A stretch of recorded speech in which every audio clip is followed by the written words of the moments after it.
Welcome to today's episode of the Find Meaningful Work podcast. My name is Scott Raleigh from Peak Prosper, and I'm joined today with one of my amazing friends and an inspiring outdoor adventure enthusiast, Kim Reynolds. Kim, welcome to the podcast today. Happy to be here. Thank you for inviting me. Hey, Kim has just an astounding background in personal and professional development, human potential. And currently she's running an organization called Mind Over Mountains, a women-focused leadership and executive coaching company, which we'll dive into today. But what I'm really curious to learn about is some of Kim's outdoor adventure pursuits. She's traveled to the South Pole. She's taught wilderness survival skills. And what we're going to talk about first is her senior thesis project, where she was inspired to go on this 1,200-mile solo self-supported adventure across Utah. Kim, can you just kick us off today and share with our listeners, like what inspired you to go on this wicked adventure across Utah as your senior thesis project?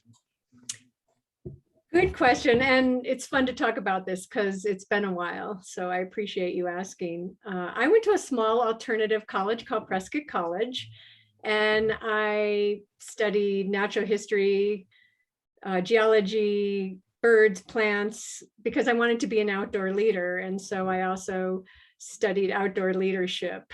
And for our senior thesis, we have to do a major project that demonstrates we're competent in our competency, they call.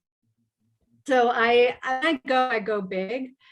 And so I decided that as a young woman, I wanted to be independent and capable and competent on my own without mentors and people I've had along the way that have taught me. So I designed this 1,200-mile journey that started in Utah and ended in Arizona, and just crossed all these magical parts of Utah. So I backpacked, kayaked, rafted, and mountain biked to these different resupply points. And I wanted a personal journey. I wanted to go out there on my own and create my studies and have a great adventure. So where did you begin? Like, where in Utah did you start, and what was the end point or the destination, I guess? I started in the Uinta Mountains, which are the only east-west mountains in the US. And I crossed the border right into the Uintas and spent 3 weeks traversing the Uintas down to the Green River, where some friends brought my raft. And then I rafted all the way through the Green River to the Colorado, where I changed to a kayak, and then paddled across Lake Powell to Water Pocket Fold, which is this 130-mile long anticline that is Kepler National Park, and traversed the Water Pocket Fold down to Torrey, Utah, where I got on my mountain bike, and then biked across the Burr Trail, which wasn't paved then, to, let's say I went to Bryce first and spent 5 days traversing Bryce. And then I rode my bike to Zion, spent 2 weeks playing around in Zion, and crossed the border outside of Zion at Thanksgiving. So I started on around 4th of July and ended on Thanksgiving, and had a Thanksgiving celebration with the president of the college. My parents and friends came to Utah, and we roasted a turkey and celebrated. Sounds amazing, but I mean, I can't imagine the whole adventure was amazing. I think it was Yvon Chouinard says it's not an adventure if everything goes as planned. And I'm curious, what were maybe one or two of the most challenging moments that you had to navigate on that personal expedition across Utah? I did a 3-day backpack from my raft up to an annex of Canyonlands that has these more than life-size pictographs that the Fremont Indians created many years ago. So I left my raft 3 days of supplies, and on my way back to the raft, I stepped on a rock that turned and I heard a crack in my ankle. Mm. And I was probably about 9 miles from my raft. And so I had to get back to my raft, and I didn't look at the ankle. I just moved, and it took me all day. And the closer I got to the raft, the more my ankle was swelling and hurting. And I thought I'd broken it. So I got back to my raft and had to blow it up again because it'd been 3 days, and row 7 miles down to, luckily, a place called Mineral Bottom. People get on and get off of the river from there. So I was able to flag some people down, and they took me to Moab, got an x-ray, and it was swollen, purple, huge. And long story short, I spent 3 weeks realizing I could still kayak and be on the water. So I made some new friends in Moab that made sure I was still on journey. And when I was able to get back on the water, I just got in a kayak and wrapped my foot up. Wow. and kept going. And I would like get off of the river and grab my boat and just hop over to a campsite. And I was able to keep going. And by the time I got to Capel Reef, it was about 3 weeks later, I was healed enough, and I had a great tape job. So it was that mental challenge of staying on course, staying focused, believing that I could keep going, and finding a new community of people that helped me do that. I was very on expedition when this happened, and I still had another month and a half to go. So that was challenging. What what happened to your mindset when there was the immediate pain, and then the, oh my gosh, I have to hike all these miles back to the raft. But when you realized, like, I need to go to the hospital and my expedition might be over, what happened to your mindset? Were you like bummed, or was it just something you had to deal with? Well, naturally, yes, I was bummed. It was not that much fun, but it's so interesting because I met the right people that helped me. So, not to go into this too deeply, but when I was about a half mile from my raft, I saw this old photo Aquarius go by with 2 guys in it. And I just had this instinct to yell help, but I didn't. And when I got to my raft, there was this couple that I had so interrupted their solo experience. And he was taking pictures and she was sitting on the shore. It was unbelievable. I took my shoe off. Finally, I looked at my ankle and it was so swollen and so purple. And this woman looked over to me and said, oh, when I was in high school, I sprained my ankle in gymnastics and it's never been the same. Mm. And they didn't help me blow my boat up. They didn't help me do anything. When I pulled into Mineral Bottom, which was really muddy, they just sat under a tree in the shade. And the 2 guys in the klepper that I wanted to yell, please help me, came down right away, saw that I was injured, pulled my boat up. What can we do for you? Their friend was picking them up. They loaded me in a car. They gave me a beer, and off we went to Moab. And then a couple of days later, they helped me deflate my raft and just like pull everything. We had to leave everything. And that's when, after that, I continued in my kayak. But I just tried to focus on what we could do and what was the next step, and try not to go too far down the rabbit hole of it's over, because I didn't see it was over, and they didn't either. And they introduced me to people that would take me kayaking, so I'd be on the water, on the river, kind of on my journey. And so my journey continued based out of Moab for a few weeks until I could actually walk. Wow, it's so easy when we experience a setback, whether it's in our career or business or on an epic adventure, and to see that we're maybe only halfway through and that the end is so much further, to believe that the end or the finish line or the goal is unreachable. And Yeah. I think that what you said, when you just started to focus on the next step,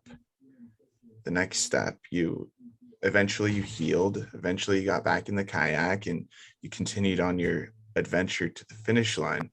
And Another thing that I picked up on, I say this quote often from Ed Viesturs. He says, nothing is impossible with the right team, tools, and attitude. And I've reflected on that many times over the years since I met him and heard him say that. And I think that everything is impossible with the wrong team and the wrong tools and the wrong attitude. And Kim, I'm very curious. I mean, this is one of many things that many people would just deem as completely impossible that you've taken on, and you've seen the vision, you've started the adventure, and you've seen it to the finish line. How do you take these gargantuous ideas, whether it's in business or your philanthropic work or the corporate world or leading women personally on their adventure to becoming leaders? How do you take these impossible ideas and turn them into a possible vision and plan of execution in your world? That's a big question. I think and to just say that that point that I had was a choice point. Think of all the choice. We make something like 10,000 choices a day, decisions a day. And that was a major choice point. And I could have dropped it, or I could have kept going. And I think that's a choice point we face almost every day in our life. Do I keep going, or do I not? And I was driven enough with the end goal and the big project that it was an easy choice. So how do you apply, like, what is the value of this? Is, what was the question, to keep going? Sorry, where do you want me to go with this? Now, how do you turn these impossible things, like we look Got it. yeah, and let's just look at the this adventure, right? I mean, your ankle has blown up. Many people would see continuing on to the end as an impossible journey. How did you turn that into a possible reality in your mind so that you could get to the point where, hey, you're jumping back into the kayak and you're continuing on your adventure to the finish? I love the concept of from the impossible to the possible. And you look at a mountaintop and it seems so far away, but it's really just one step, the next step, it's all these little micro steps put together into one big project. So to have a big idea, whether it's in business and starting a women's ice climbing program or a women's leadership company or going on a trip, it's putting all the parts and pieces together and just trusting that I'll get there. I don't have to have all the answers or all the parts and pieces figured out, but I just have to trust. It's this belief, and call it naivete, but I've always believed I could. Like, this is so true. It never occurred to me that whatever I set my sights on, I couldn't do it. And I knew that I'd figure it out as I went, that I was resourceful enough that I could dig deep and dig into myself and ask for help and research the resources that were out there to make it come true. And I also think I'd never had anyone telling me I couldn't, that was impossible, or aren't you afraid, or how are you going to do that? I had a lot of support from my family, and who just didn't question me, believed in me. So I think that was really helpful for me as a young girl in gaining confidence to have these big ideas and to figure out how to turn the impossible into the possible. That's just sort of been my life mission. Like, I love the challenge. I love the puzzle. Let's put the pieces of the puzzle together to make it happen. And so I think for anybody, especially young women, that the key to this is confidence and belief that it can happen.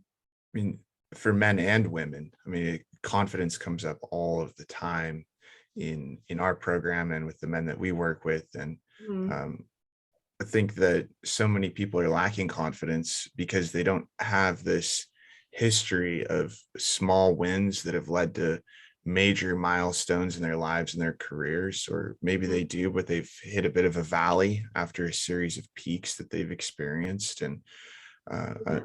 I mean, I'm curious, what do you do or have you done to not just like build your confidence and belief in yourself, but sustain it over the long haul? Because it's one thing to run one lap around the track, but to be able to do that for years and through multiple organizations and multiple adventures and a couple of pivots in your career, how have you sustained that confidence and belief mindset, Kim? I think it's, as you mentioned, the small wins along the way. Mm, Have enough small wins and enough successes, and maybe stretching it to a bigger vision, that it just kept me going. It's exciting. There's adrenaline in there. It's like it's an adventure. It's an edge. I like to kind of go and peer over the edge and figure out how to navigate that. And so for me, I'm a creator. I love to create ideas, adventures, trips, programs, experiences for myself and other people. And so that piece kind of comes easy. But the confidence, I was fortunate enough to have enough wins and enough support along the way to, realize these things are all possible.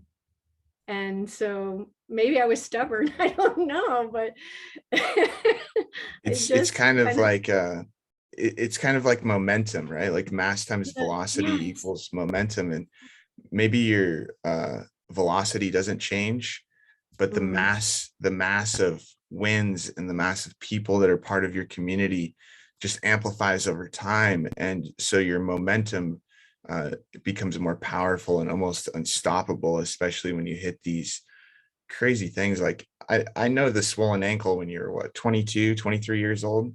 I was Is that 25. Yeah. 25 years old was just one of many roadblocks you've experienced. And I don't want to skip over so many amazing parts of your journey and your transformation personally and professionally. I mean, you after this experience went and I think worked at Outward Bound. Is that correct? Hmm. And Yeah, what are I'd your worked for Outward Bound a little bit before that, and then went to okay? Antarctica after that. And then you went to Antarctica. And what did you do in Antarctica? I had this dream. Have you ever read the book Endurance by Alfred Lansing? Probably the best adventure story, true story I've ever read. And Ernest Shackleton became my hero in my early 20s. And I thought, I have to go to Antarctica and see what this is all about. And so I put that out there. And several years later, someone said, hey, you should apply for this job. I've heard you say you want to go to Antarctica.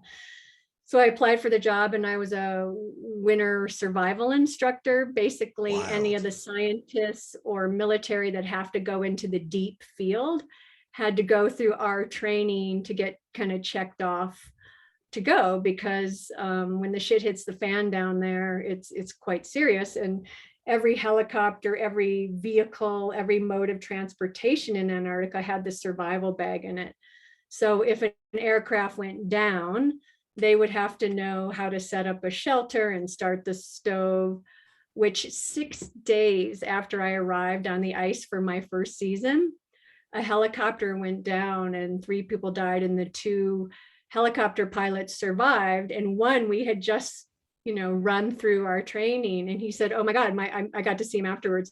My mind was just racing with the skills that I know, and here's the bag, and, kind of clicked into that. But it's really, really serious. And that job was amazing. It was a dream come true, and got to explore some of the field training sites and get flown all around. And it was like every day I said, this has never happened to me before, and it will never happen to me again. And so I just embraced it, even when it was really, really cold and nasty. It's interesting what can manifest in our lives when we clarify our vision or our dream. Maybe we write it down and share it with some people, and Yeah, when you maybe, speak it and they hear you. You yeah. know? And something funny on that in a moment. We'll talk about Everest. But it's interesting. A week could go by, maybe a month or several months, and that dream or idea or vision that was so exciting can maybe lose some of its energy, lose some of its stoke, because we don't see it happening right now. I mean, we're instant gratification creatures. It fuels us. Um, but Well, that's the momentum you spoke about earlier, how, yeah, keeping the momentum, keeping the psyche.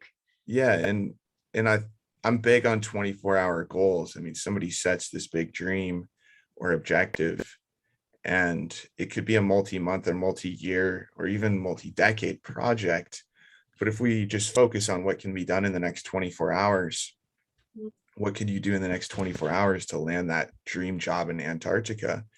That builds momentum and it builds energy in the universe, and it creates space for that dream to actually manifest. And I think that that's so amazing. I thought of something that my wilderness first responder instructor said in our course, and he challenged us all to, I mean, be very focused in that 10-day crash course of wilderness medicine. And he said, you, in the field, you will never rise to the occasion. You will not be the hero on the field. You won't be the person that magically remembers how to do CPR or uh, I mean, fix somebody's gushing wound or broken bone unless you have the training. You will always fall to the level of your training. You won't rise to the occasion.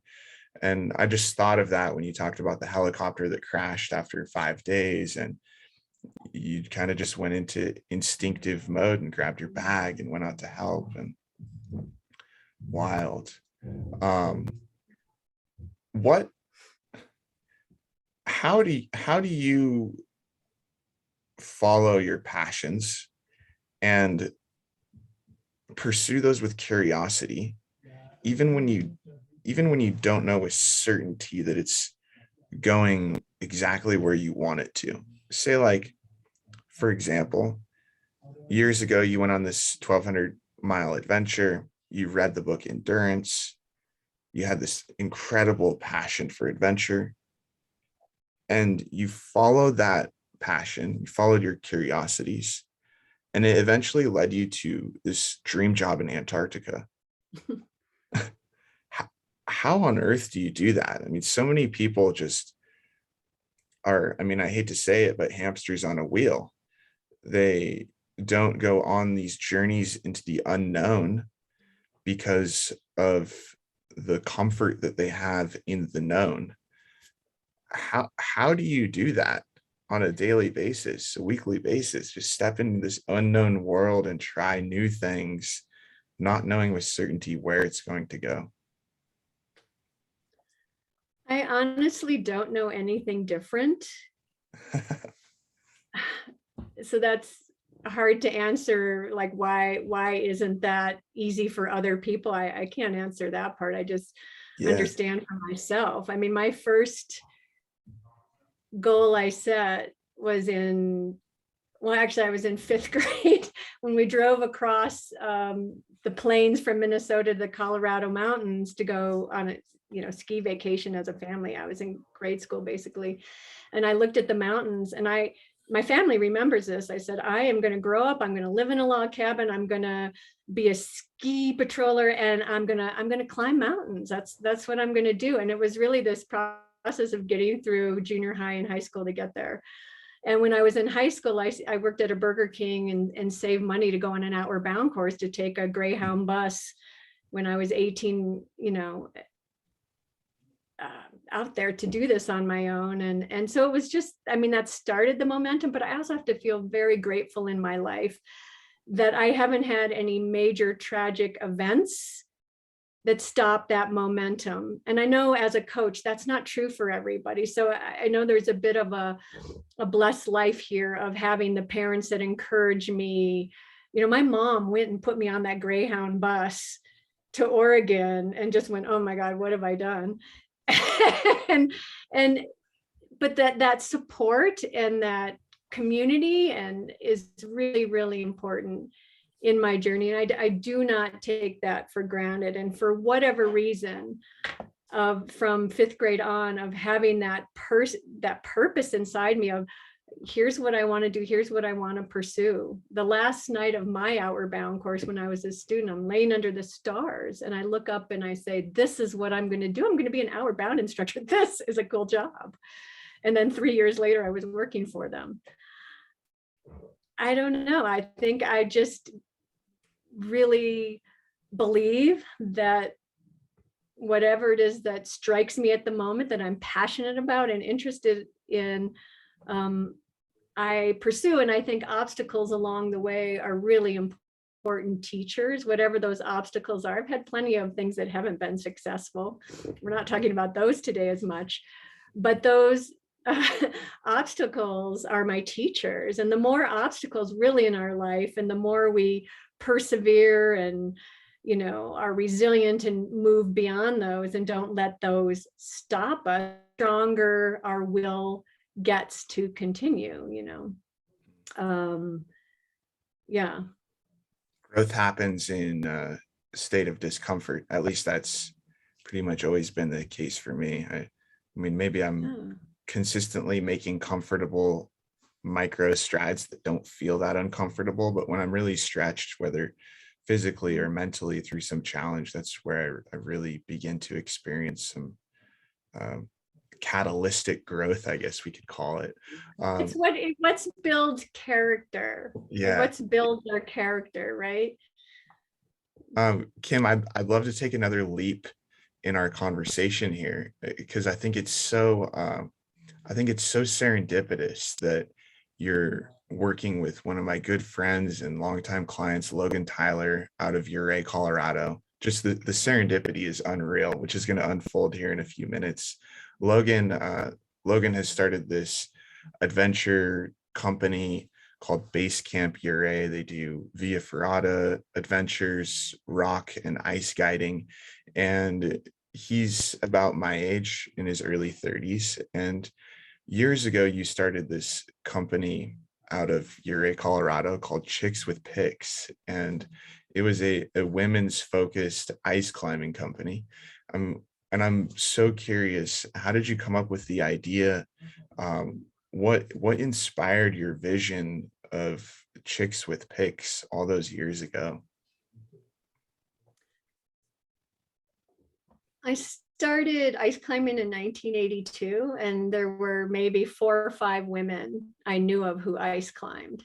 Wow. And yeah, back then it was ice climbing, I like to say, was a really well-kept secret, because ice was in the backcountry. You had to travel and navigate snow and rivers and terrain to get there, and then climb it and come out. And with the advent of the Ouray Ice Park, which has been in business for, I don't know, 22, 23 years, they farmed ice and created a very approachable place to go ice climbing. And so people were starting to come from, you know, all over Colorado to climb.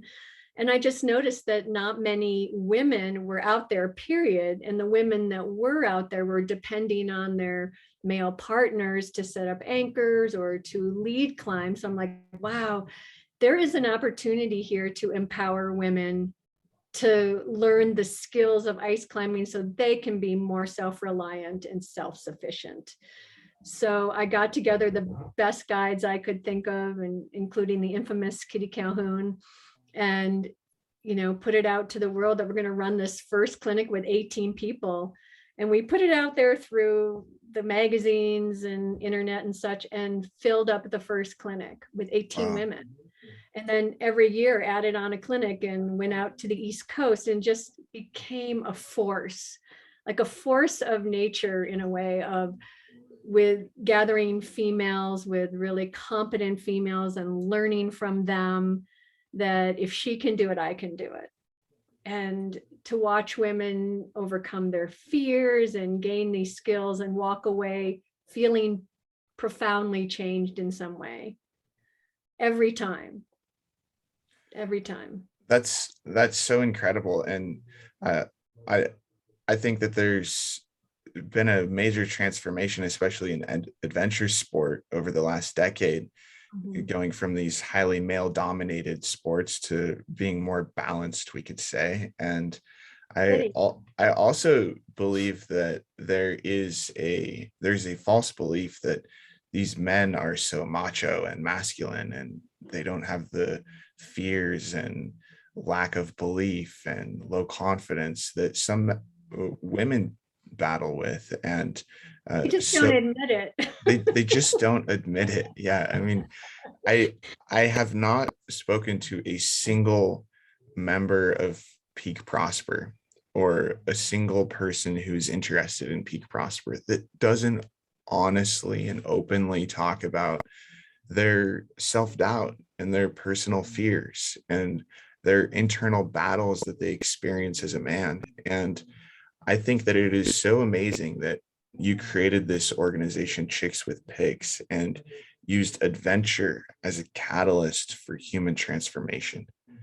That is just so amazing. And I'm curious, do you have maybe one story, either for you personally or from a client or a woman that you guided through Chicks with Pigs, in which you were able to witness the internal transformation that that individual experienced as a result of going through this ice climbing experience and really breaking down some of those barriers of maybe fear of the anchor blowing out or the pick not uh, digging into the ice properly?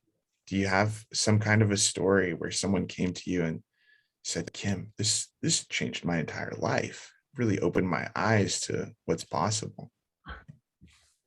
I can't tell you how many of those stories are. I was recently in Ridgeway. I opened a box that had a folder, and this is, 20 years ago to, I guess I ended doing it in 2015. So starting in 1999 to 2015, I have a box full of letters.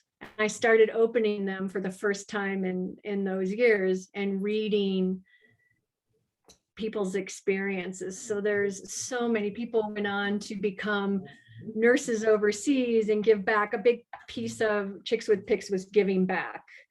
And so I made this promise to myself many, many years ago after an expedition to the Himalayas that was unsuccessful. We raised a lot of money for the safe house.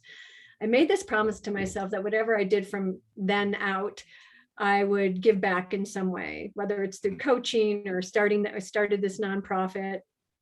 And so the giving back piece, the helping others face their fears, overcome their self-perceived obstacles has always been my, part of my mission. But the one story in particular, and it was my Mind Over Mountains program, where I took the women rock climbing. And there was this woman that was sent by her daughter to, like, can you help find my mother again? Like, she's lost in there. And we went to climb this very moderate rock that was quite challenging for most of the clients. And she got partway up and got stuck and froze, and just absolutely froze, and says, I need to come down. And we coached her to just relax, hang on the rope, take a breath, get a new perspective. Is there something you're not seeing? So when she could access her better thinking and get out of her reptilian part of her brain, she took a breath and looked around and made it to the top. It was such a moment for this woman. We all went to the hot springs afterwards, and we were all kind of off doing our own thing. And she got in this spontaneous volleyball game. And I remember stopping and looking at her because she was lit up. Like, she was alive again, like that.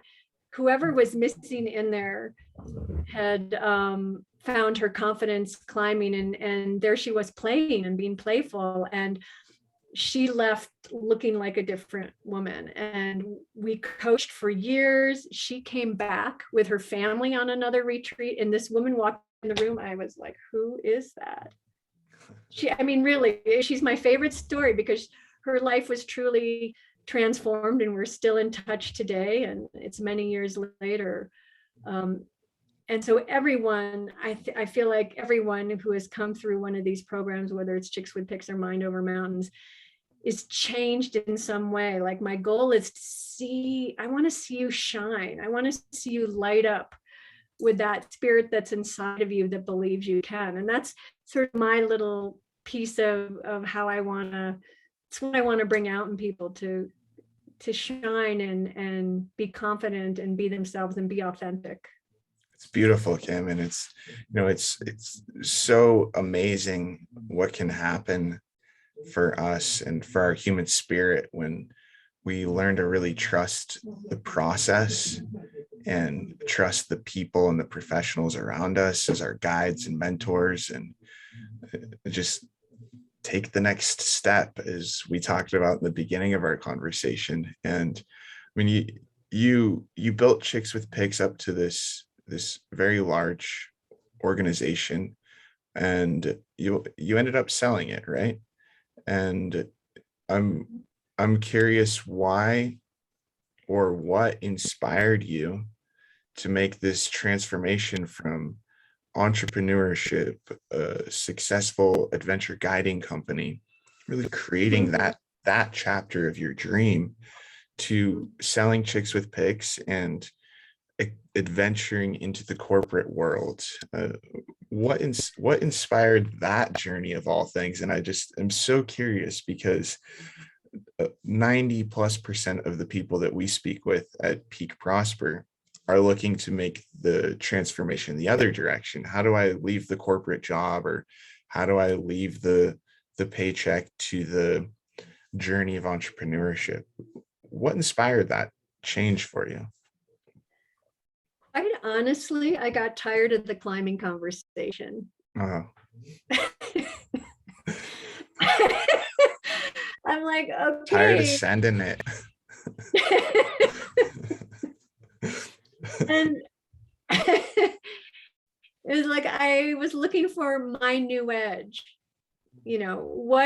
something that would be new and challenging for me. And I decided, I had been coaching a long time, since 2002. And I decided I wanted to take coaching, leadership, facilitation to the next level. Like that was my new edge. That was my new challenge. So I sold Chicks and moved on and started to take programs and, find opportunities, talk to my friends, network in this new executive coaching world, and what it would take to do that. And just started on that journey, that new edge. So for me, the corporate world was my new edge. Like, what would it be like to peer over, into that world that I've never been in? And so the interesting piece is, as I started to get more experience and work for different leadership companies and do more executive coaching, got hired by a wonderful man named Philip in Denver. And also I moved to Denver to be with my sweetheart, and I like I said, I jump in and I go full in to the new idea. So I moved to Denver, got this job with Philip, and had to put my big girl shoes on and my new outfits and go to the financial district to coach. And the interesting thing is, at first, because I didn't have 30 years of corporate experience, I kept my background really quiet. I was just a little bit intimidated at first. And then when I realized, once I stepped more into my authentic self and who I am and where I came from, that leading an ice climb is so parallel to leading an organization, that the decision making we have to make in the moment is the key to, surviving the climb, or the key to great leadership.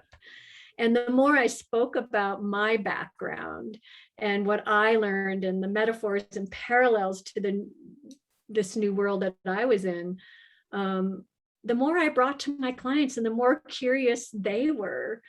And that was a real journey. So, and it was really, it's just really fun to be in a new place, in a new environment, and help people.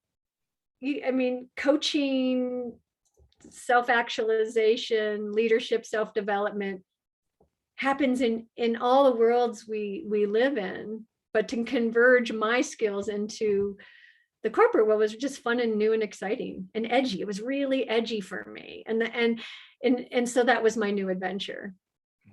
So cool. You know, the corporate world was your unknown. You know, Yeah. you hadn't really experienced that yet. You Mhm. shared something very, very interesting there just a moment ago. And you said, when I first got into the corporate world, I mean, to use an analogy, kept my climbing boots in my closet. And I would imagine you weren't wearing climbing boots and your climbing pack and all your gear to the corporate office. Although that And would so be, don't we so identify with that image too, right? and that would be hilarious to show up at your corporate job one day with your adventure suit on instead of your business attire. But you said that you tried to kind of keep that door shut on this new corporate world that you were journeying into, and almost morphing into being a chameleon, trying to fit in Mhm. somewhere. And my business partner says it so well, that humans are the probably one of the only species on earth that tries to be something we're not. And you said it so well that you really started to blossom in your new career in the corporate world when you just went back to being your authentic self. And what did that look like for you? I mean, when was the aha moment when you just showed up one day and you said, holy cow, I can just be Kim Reynolds, the adventure leadership corporate executive coaching person that's one person, instead of having two opposing identities almost. Wow, it's interesting to think of it that way. I'm not exactly sure when the shift was. And maybe it was just gaining more confidence in this new world. Mm, So when I first entered, I thought if I speak about my background, they won't take me seriously, right? So I have to kind of put on my little chameleon outfit and fit in. So it's that fitting in thing. And I mean, I think the shift came when I started to feel more confident, or maybe Philip, who I worked with, was fascinated by my ice climbing.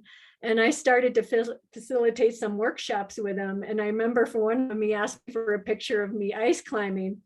And so to introduce me, he put it up on the projector, but he said, oh, and this weekend I went ice climbing. Philip said that. Everyone was like, what? He goes, no, actually, I didn't. That's her. And so he thought it was unusual. And all the men in the room, because it was mostly men, thought that was unusual. And so I think it was, it was novel for him and it was novel for that community. And maybe that was a moment that sort of broke the ice, so to speak, for me, that I just started to play with it and have fun with it and let people be curious about it, because it's something unique and different from the world that they're in. mm. And yeah.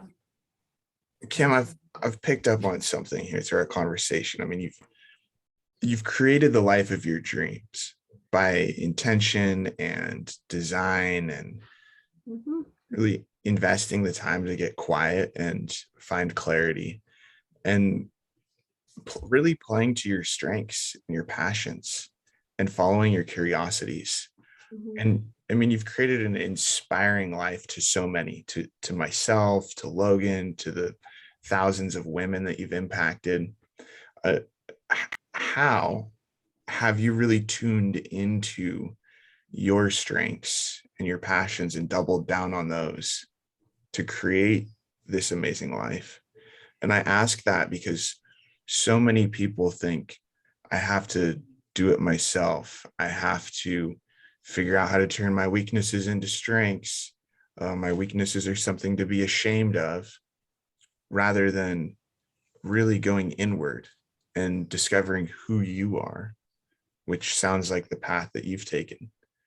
So again, the question that I'm so curious about is, how have you tuned into your natural strengths and your skill set to develop the career and, I mean, it's a bold statement, but the life of your dreams? Wow, that is a really deep, big question. I think it started when I was younger with actually insecurity. Hmm. And my insecurity was I didn't think I was smart, and I didn't do really well in school, in some aspects of school, but I always was really gifted athletically. And so I always look forward to gym class. Yeah, like me And, too. I think at some point I just started to avoid the things that made me uncomfortable instead, in the intellectual world, instead of dive into those and face those. And there were ways in the system, in the public system I was in, that I could avoid them.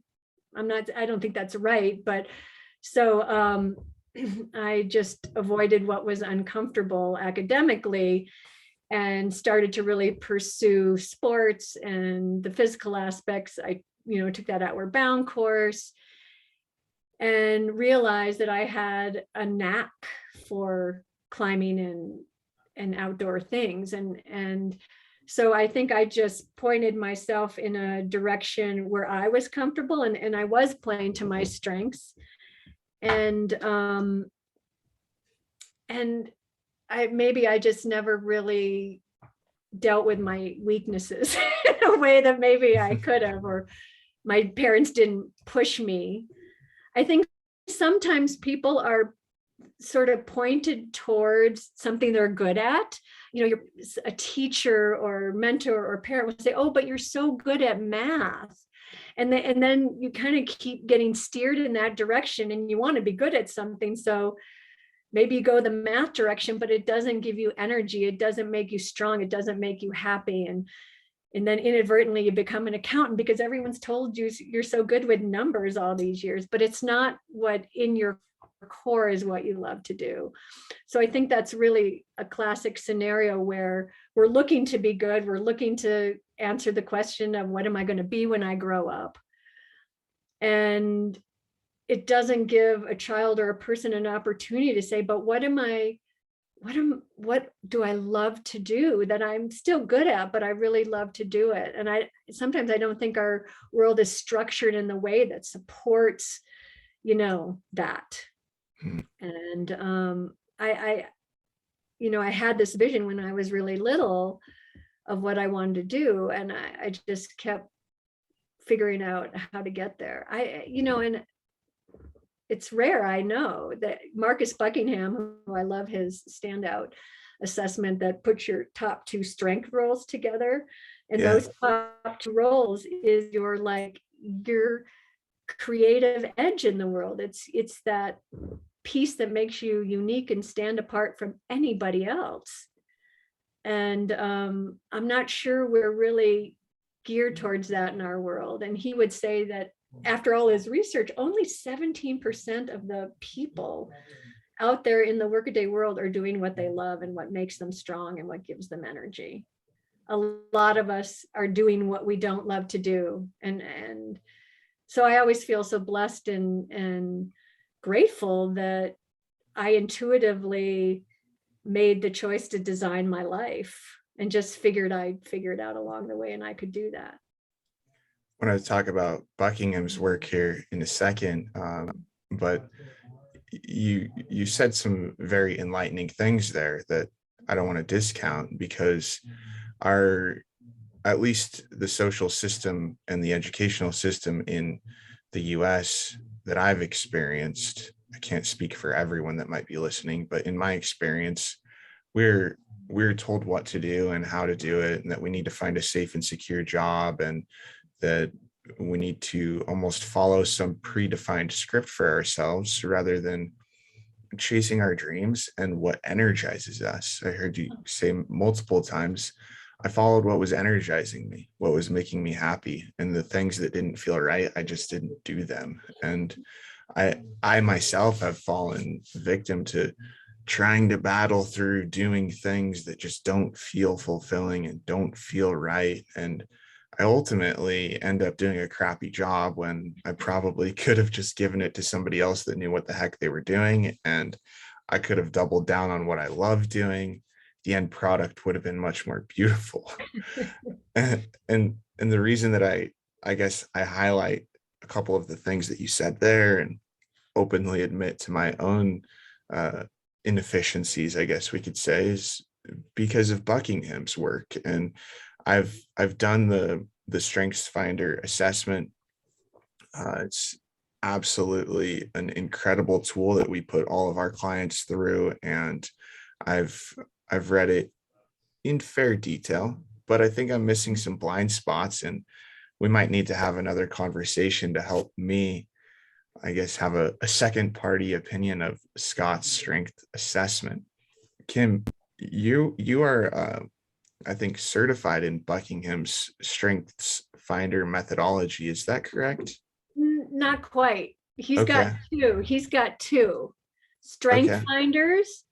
And then later he went on to create standout.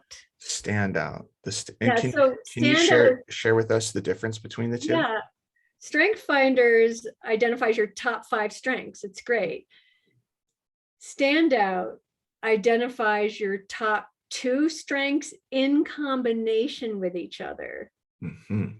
That your sweet spot, your true gift to the world is when you take those 2 strengths in combination and create your world out of them. So I'll give you an example. My strength role is I'm a creator teacher.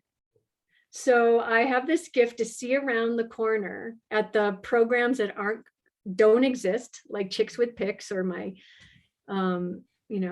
peak leadership program. I see what doesn't exist, and then I love creating it. I love seeing what's possible and creating the program.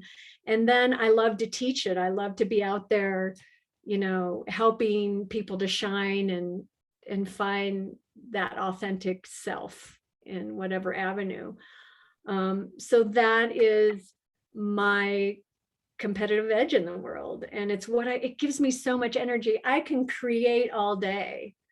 And then if I get to teach what I'm creating, that's way fun. And so when I discovered I was a creator teacher, like, wow, it made a lot of sense. And so how do I capitalize upon that? How do I really own that and put it out into the world and use it so that I'm happier and more fulfilled in my work, and people are getting something from that experience. Kim, I think this might be an amazing transition towards the end of our conversation here, especially as you share a little bit about happiness and work fulfillment. If any of our listeners want to learn more about your work that you're doing with Mind Over Mountains and your peak leadership program, what is that all about, and where would they find it? Well, it's mindovermountains.com, and that's based more on the peak leadership experience, the women's program, but there's also coaching, because I do one-on-one coaching with men and women.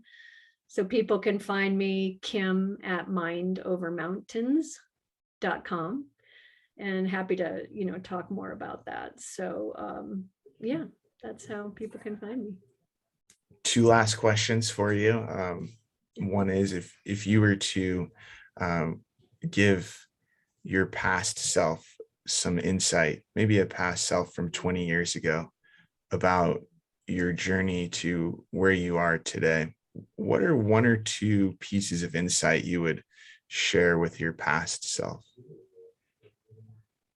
Well, I think my past self understood this, but I would highlight it earlier, and is believe, like truly believe it's possible. Seriously, that's it. Believe. That self-doubt you spoke about is real. And that's what stops us from the choice point of which road do I go down. Simple, but so powerful, right? And last question for you today. I'm so curious, what is your next big adventure that you believe is 100% possible that you're aiming for? That is so interesting, Scott, because when And I don't have really big goals and dreams. Yeah, I have some. There's this organization I'd really like to work for, and there's some, but you know what? The real lesson is that whenever we're putting really big goals and dreams in front of us, you said something earlier about, boy, that's where all our energy goes to, and we're living kind of for that future. I'm really trying to embrace more of day-to-day life and simplicity, because I can't always live for the really big thing and have that be what drives me and keeps me going. That I just want to be present in the beauty of my garden and walking my dog and being around family, that finding what's most important is like right here in our everyday life. And sometimes it's a stretch to feel that same kind of energy, focus, and happiness in the everyday stuff that may appear to be a little more boring. But I'm really wanting to embrace and love that journey. Journey in the present. Yeah. Yeah. Well, just And I think that's harder than any peak I've ever climbed. the peak to the present, we could call it. And I call it circling back to simplicity, or maybe it's circling around to simplicity, yeah, and I think of when I'm out in the wilderness backpacking and all I have on my back is what I have, and life is so simple and so rich. And I realized that my years of just being in that moment, which a gift, because that is my happiness. It's just were those simple moments. So how do I bring that into the day-to-day world and all that comes, the stimulus that comes flooding into that world daily? How do I go back to that, go just be in that place of peace and appreciation for the beauty that's around me? I seek beauty, and whether it's beauty in a conversation or a moment between two people, or architecture or a flower, it's everywhere if that's what we're looking for, and to find some kind of contentment and happiness just in that too. And I'll keep putting the goals out there, but I realize that that's the real stuff of life. enjoying the present time experience as we journey towards our goals instead of staying so fixated on the destination. I think you've just given me my next big adventure. Kim, thank you so much for connecting with me today and having this amazing conversation. And um, I hope that if you're listening to this episode, you enjoyed the recording, and we'll see you in the next episode of the Find Meaningful Work podcast. Kim, again, thank you so much. Thank you for caring, and thank you for asking. Appreciate it. Absolutely. See you next time.